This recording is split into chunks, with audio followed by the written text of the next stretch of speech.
राजनेता हो नहीं, और ये सरकार की और उनके बीच की बात है। हाँ, उस परिवार का हिस्सा हूँ, मुझे दुख हुआ सुन के, बट मैं कर ही क्या सकता हूँ। मेरी काम 5 तारीख ना उनके हिस्से में है ना मेरे, उस सब के लिए है। ऐसा नहीं कि सरकारी छुट्टी है, कि वो मेरे पिता की हमेशा रहे हैं और मैं ऐसे पिता को इस हालत में नहीं देखना चाहता हूँ। नशे के हालत में कोई बात नहीं, उनका जीने का तरीका है। इधर आ जाओ। इसलिए हमेशा से हम लोग प्रयास करते हैं कि कोई भी चीज़ें हो तो लोगों के बीच से शुरू। कौन सा गाना है, कौन से गाने या राधा म्यूजिक का एक गाना है, राजा हमरा से, एक पति पत्नी का नोकझोंक है। इसमें आकांक्षा जी हैं, मैं हूँ, और हमारे अयोध्या फिल्म के मालिक बंटी जी हैं।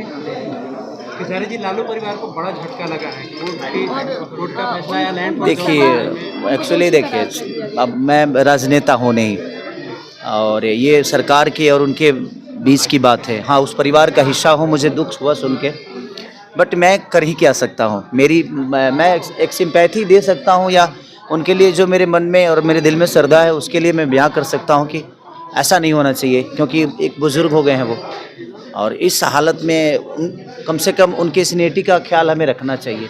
सरकार आएगी जाएगी, बट एक व्यक्तिगत तौर पे मुझे लगता है कि ये सही नहीं। खेसारी जी, 2 सवाल है। पहला सवाल कि आपका 5 तारीख को गाना आता है 3 खान, और लोग कहते हैं कि पवन सिंह के बर्थडे का दिन खास कर चुना आपने और टारगेट करने। ऐसा नहीं, काम 5 तारीख ना उनके हिस्से में है ना मेरे, उस सब के लिए है। ऐसा नहीं कि सरकारी छुट्टी है। जिस तरह से बर्थडे केक काट रहे थे, जदयू इस्तीफा मांग रही है तेजस्वी यादव से नेता प्रतिपक्ष के पद। देखिए, ये मैं क्या बोला, राजनीति बात है। अभी हम लोग गाने के शौक के में आए हैं, तो हमें लगता है कि हम सॉन्ग पे ज़्यादा बात करें तो ये ज़्यादा अच्छा है। खेसारी जी, एक सवाल है कि क्या लालू प्रसाद यादव जी को टारगेट किया जा रहा है? देखिए, मैं क्या, देखिए वो कानूनी प्रतिक्रिया है, मुझे नहीं पता कि क्या है वो, बट मुझे बुरा लगा एक उनका बेटा होने के नाते कि वो मेरे पिता की हमेशा रहे हैं, और मैं ऐसे पिता को इस हालत में नहीं देखना चाहता। मुझे भी इस बात का दुख है, और जितने भी लोग उनको प्यार करते हैं सबको कहीं ना कहीं इस बात से दुख तो होगा जरूर। खेसारी जी, आखिरी सवाल, पवन सिंह नशे के हालत में। कोई बात नहीं, उनका जीने का तरीका है।